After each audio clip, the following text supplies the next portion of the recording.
Inside IEM, le podcast de la Digital School de De Vinci Higher Education. Retrouvez interviews, actus, chroniques, bref, tout ce qui bouge dans le monde du digital.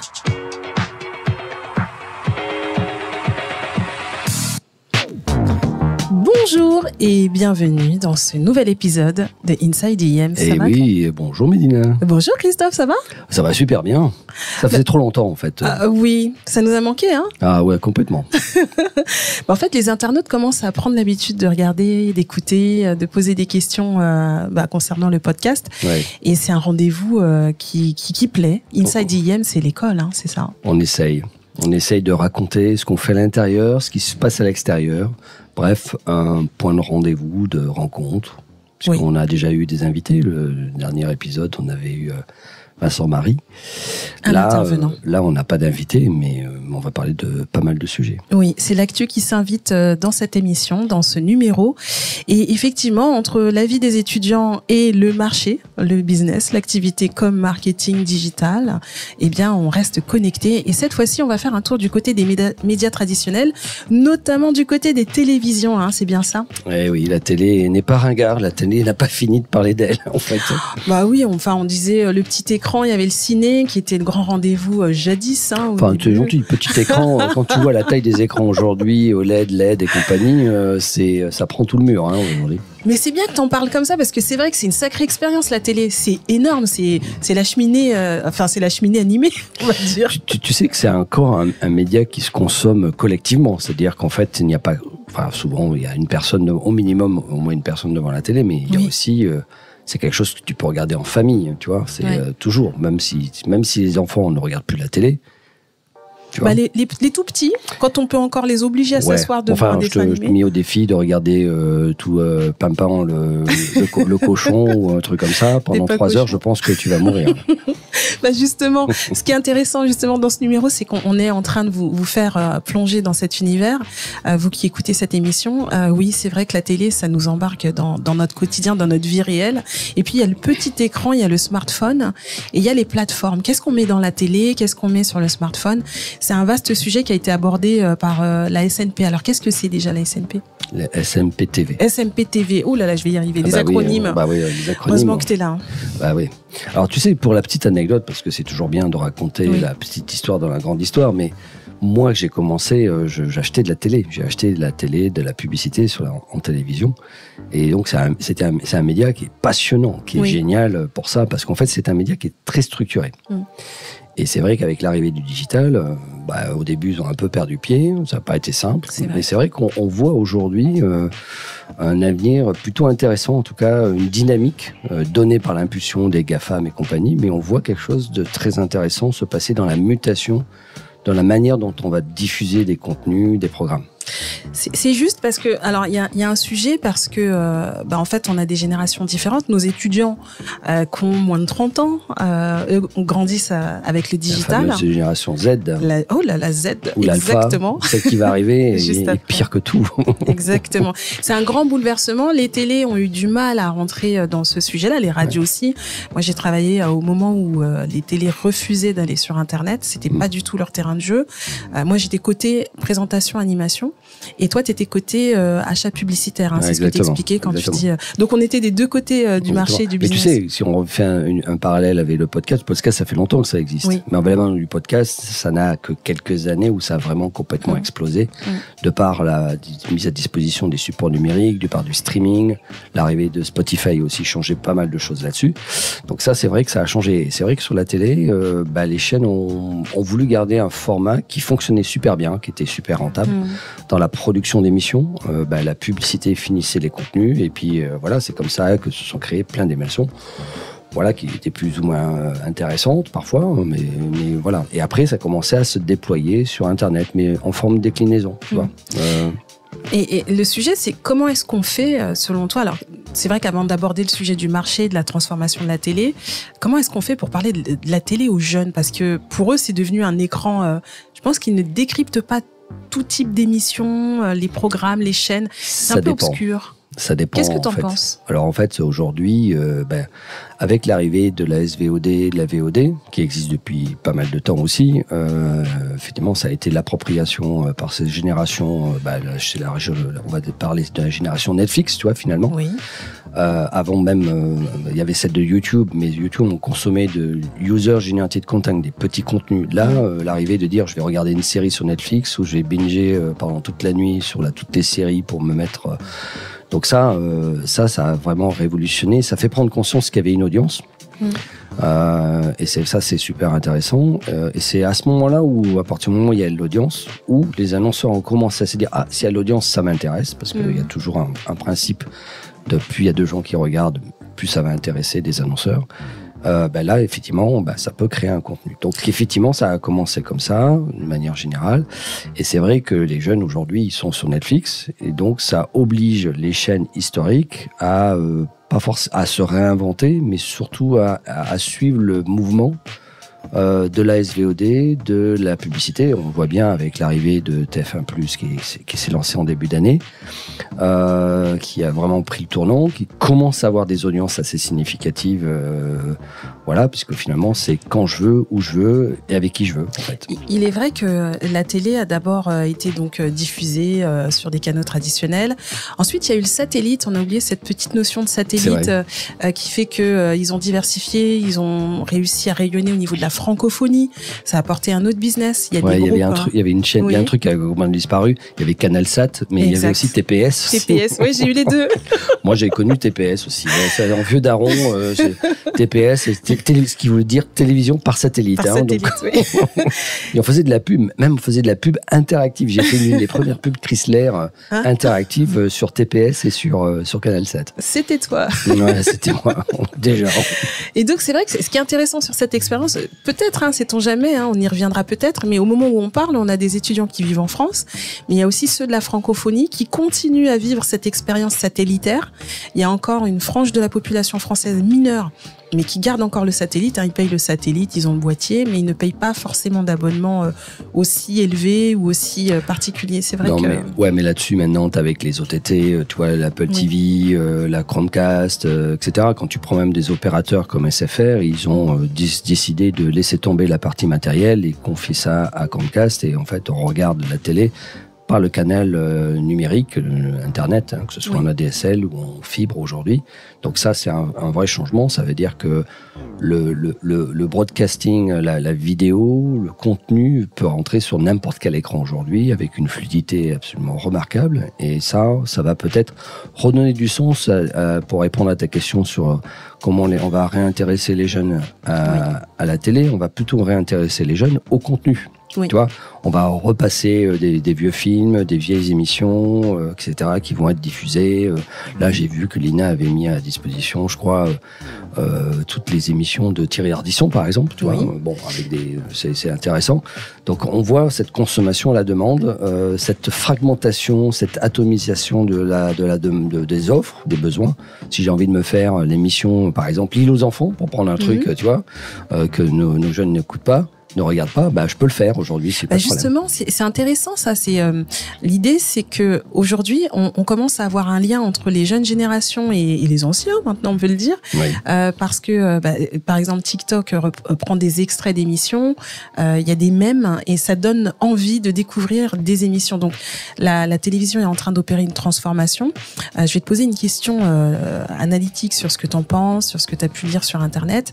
On voit par exemple que des chaînes de télé se posent une question d'identité, tout simplement. On parlait de culture chez certains, mais il y a une vraie transformation et les réseaux sociaux bousculent les sachants d'antan. C'est-à-dire que maintenant, la télévision faisait tout en descendant. Donc elle proposait, puis elle testait, elle voyait si le public suivait. Et maintenant, c'est le public qui donne le ton et qui dit « j'ai envie de cela ». Qu'est-ce que tu en penses de cette réalité-là ? En fait, on est en train de réaliser qu'il y a un côté très seamless dans la consommation audiovisuelle, c'est-à-dire qu'il n'y a plus de frontières, il n'y a plus de limites. Les écrans, les technicités qu'on avait au début qui nous empêchaient, quand on regarde la télé, il fallait la regarder sur un écran parce qu'il fallait un râteau au-dessus de sa cheminée, etc. Enfin, tu vois, c'était assez contraignant. On tapait sur la télé. On tapait sur la télé. Qu'est-ce que j'ai pu taper sur la télé aussi. Aujourd'hui, on a vraiment cette fluidité et finalement cette accessibilité. Et ça, je pense que c'est un vrai sujet très marketing d'ailleurs, qui permet aux consommateurs de consommer. Donc en fait, je pense que cette fragmentation qu'on avait entre générations va disparaître petit à petit, au profit d'une consommation beaucoup plus uniforme, autour de thèmes, de thématiques plus particulières, plus spécifiques.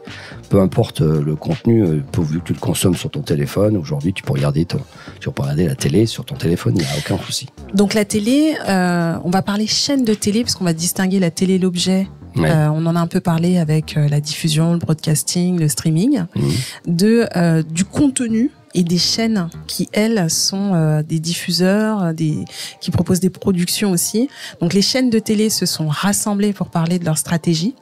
Et ça, c'est un vrai. Tu penses que le consommateur va continuer à suivre les chaînes ou les programmes, parce que c'est un vrai débat. C'est un sujet aujourd'hui. On voit que les audiences ont changé.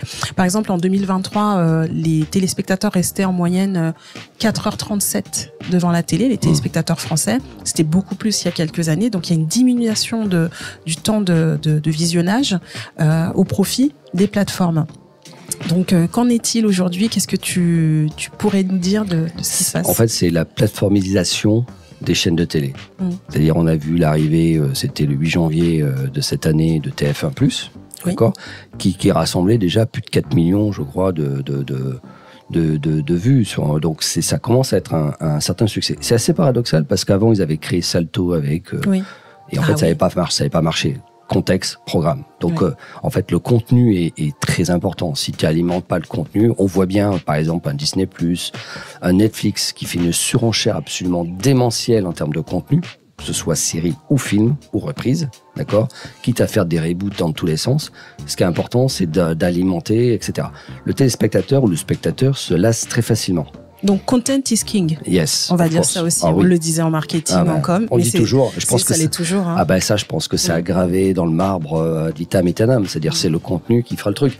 Ensuite, ce qui est intéressant dans les chaînes, c'est qu'il y a souvent une ligne éditoriale. Parce que un mix, par exemple, sur TF1, c'est à la fois des émissions de variété, des journaux, d'accord, qui restent quand même assez référents dans le décryptage. Quoi qu'on en dise, c'est quand même un moment assez clé, même s'il y a beaucoup moins de gens qui regardent le journal de TF1 ou celui de France 2. Donc, t'as quand même une forme de ligne éditoriale. Tu vois, l'esprit canal, quoi qu'on en dise, perdure un peu quand même si c'est moins fort que dans le passé. Donc, on a cette ligne éditoriale qu'on n'a pas forcément sur Netflix, tu vois. Oui. Tu vois, sur Netflix, YouTube, on n'a pas cette ligne éditoriale parce que finalement, tu vas consommer ton contenu avec la data en fonction de ce que tu consommes. Donc, c'est un peu différent. J'aime beaucoup ton analyse. Ça veut dire en fait que les chaînes ont intérêt à travailler leur identité et leurs caractéristiques. Par exemple, quand on dit, il y a les chaînes thématiques comme Gulli pour les enfants, mais on voit bien la battle entre TF1 et M6. C'est une sacrée bagarre en termes de contenu. Souvent, ils se ressemblent. On se demande qui va gagner entre Koh-Lanta, Pékin Express. Enfin, c'est toujours difficile pour le téléspectateur, mais il finit par se dire, voilà, je préfère telle production parce que c'est incarné. Donc, il y a le sujet de l'incarnation, mais il y a aussi la qualité de la production qui compte énormément, et la ligne éditoriale. Oui. Alors, il y a un truc qui est intéressant, c'est que quand on regarde ce que les producteurs, les chaînes de télé ont pu créer dans le passé, d'accord, par exemple, le Loft, il y a presque 30 ans. Oui. En fait, ils ont créé des formats qui ont... C'était il y a 20 ans, je crois. Ouais, 20 ans. Oui, c'était 20 ans. Les années 2000, je m'en souviens très bien. C'était 25 ans. 25 ans. 25 ans. Ah bon, on est 20. C'est ça, on est entre les deux.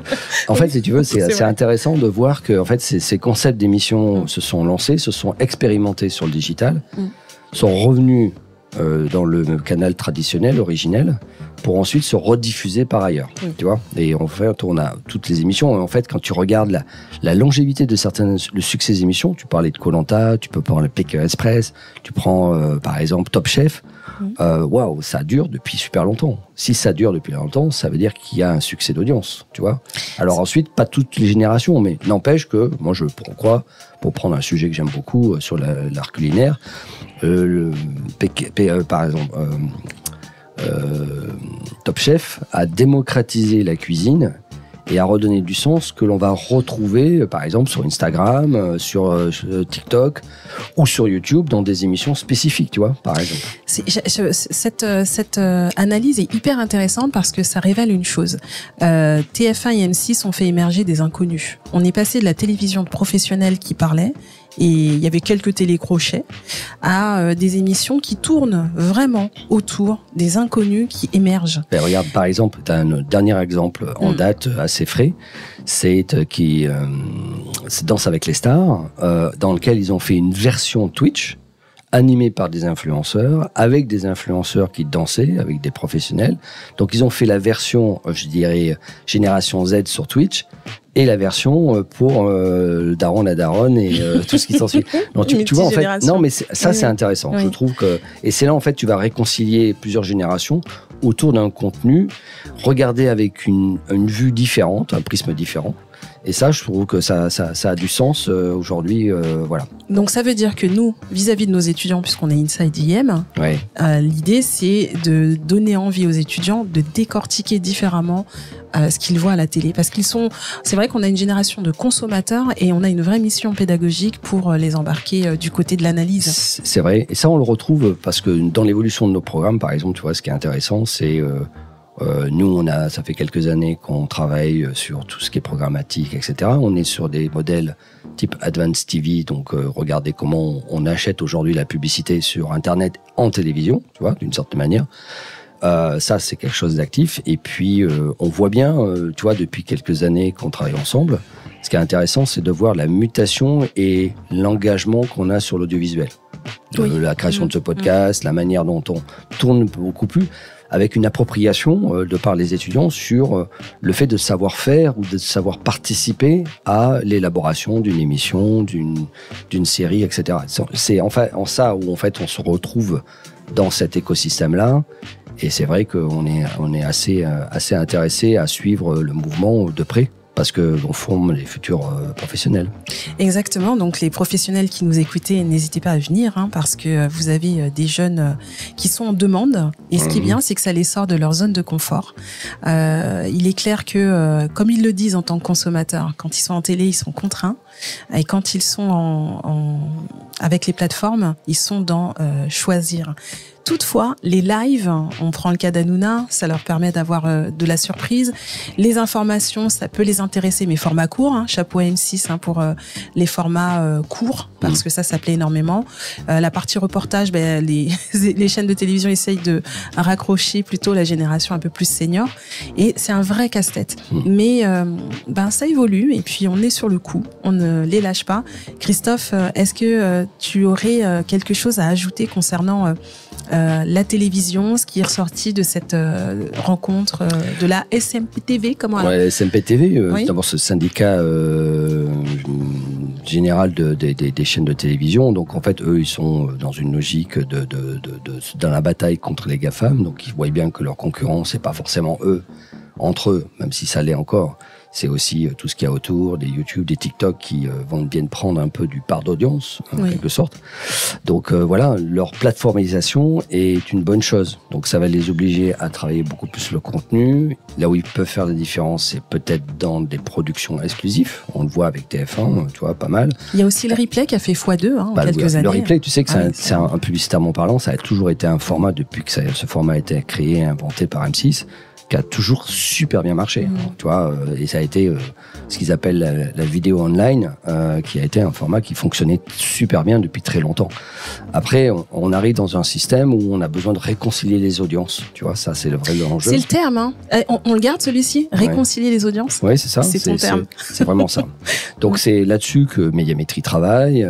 D'ailleurs, je fais juste une petite aparté parce que Médiamétrie, on travaille avec eux et c'est vrai qu'on permet aussi d'avoir aux étudiants accès à ces données Médiamétrie. C'est quand même une petite exclusivité de l'école. Ça, c'est vachement bien aussi. Donc, tu vois, on est vraiment au cœur du réacteur. Donc, nous, ce qui nous intéresse, c'est d'avoir des profils très, très polyvalents et qui s'intéressent vraiment à tout cet écosystème-là.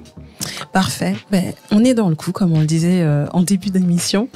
Donc, c'est hyper intéressant. On voulait juste vous donner l'eau à la bouche, vous parler un petit peu de notre vision du marché. Christophe, tu as travaillé dans ces secteurs-là et c'est très bien. Toi, tu as une approche très market et moi, très comme en général. On se complète beaucoup sur nos analyses et nos étudiants apprécient. Donc, à suivre, Inside IEM. Inside IEM, on vous réserve plein de surprises sur les programmes de l'année prochaine. Vous allez voir, ça va cartonner grave. Et puis, suivez nos étudiants. Vous tapez les hashtags IIM Paris. Vous nous suivez sur les réseaux sociaux. Vous commentez, likez, partagez. Nous sommes avec vous. Et je précise aussi, il y a la chaîne CDEB, Communication Digitale et Business, qui s'est lancée, créée, dans lequel vous pouvez retrouver les petits podcasts aussi qu'on a commencé à créer. Il y a celui des alumni. On retrouvera certainement en audio et en vidéo nos Inside IEM, etc. Voilà, donc c'est pas mal de rendez-vous à venir et qui vont se développer au fil de l'eau. Parfait, ben, vous savez où nous trouver. Et puis voilà, cette émission touche à sa fin. C'était un plaisir de parler télé et nos étudiants. Et merci encore pour tes expertises, Christophe. Eh bien, à très bientôt. Ciao, ciao. Bye bye.